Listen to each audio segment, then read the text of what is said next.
আসসালামু আলাইকুম, welcome back to my channel zesty cooking BD. আমাদের আজকের রেসিপি নাস্তা। বিকেলের হালকা নাস্তায় আমরা কি তৈরি করব, এটা তো আমাদের রোজকার ভাবনা। আজকের এই নাস্তাটি বড় থেকে ছোট সবাই পছন্দ করবে আর খুব মজা করে খেয়ে নেবে। আর এই নাস্তাটি 5 থেকে 7 দিন সংরক্ষণ করেও রাখা যাবে। নাস্তাটি তৈরি করতে নিয়ে নিচ্ছি 1 কাপ সুজি, দিয়ে দিচ্ছি 2 টেবিল চামচ ময়দা, আটা বা ময়দা যে কোনোটাই ব্যবহার করা যাবে। দিয়ে দিচ্ছি হাফ কাপ সুগার পাউডার।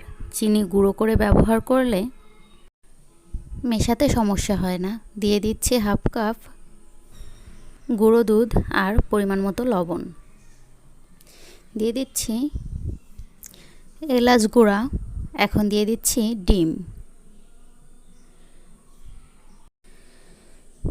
এক্ষেত্রে আপনাদের কম বেশি বুঝে নিতে হবে। ডিম অনেক সময় ছোট বড় হয়ে থাকে, আর যে কোনো নাস্তায় ডিম ব্যবহার করার আগে নর্মাল টেম্পারেচারে রেখে তারপর ব্যবহার করতে হবে।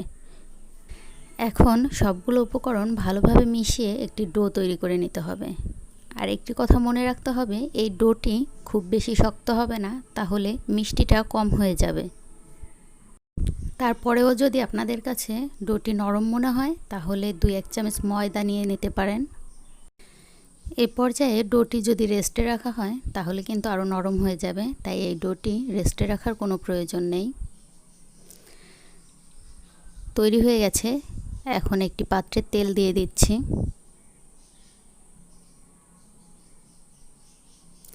আমি হাত পরিষ্কার করে হাতে একটু তেল মেখে নিয়েছি যেন হাতে না লেগে যায়। এখন আপনারা আপনাদের পছন্দ অনুযায়ী শেপে তৈরি করে নিতে পারেন। আমি গোল গোল করে নিয়েছি। এক এক করে সবগুলো নাস্তাই তেলে দিয়ে দিচ্ছি। নাস্তাটি অনেকটা বিস্কুটের মতো,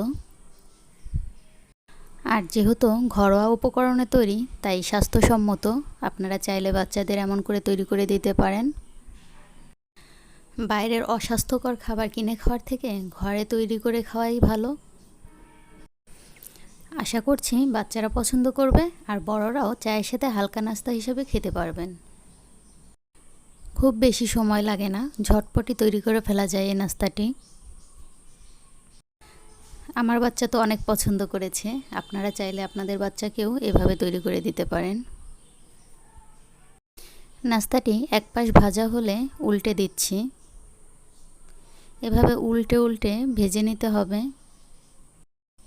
হাই হিটে ভাজার প্রয়োজন নেই, তাহলে উপর থেকে কালার চলে আসবে আর ভেতর থেকে নরম নরম থেকে যাবে। এই নাস্তাটি বেশি মুচমুচে করতে চাইলে পাতলা পাতলা করে তৈরি করলে বেশি মুচমুচে হবে, আর যদি একটু মোটা হয়ে যায় তাহলে সেটা একটু নরম নরম থাকবে মাঝে। আমি নাস্তাগুলো উল্টে পাল্টে ব্রাউন কালার করে ভেজে নিয়েছি। এখন তুলে নিচ্ছি।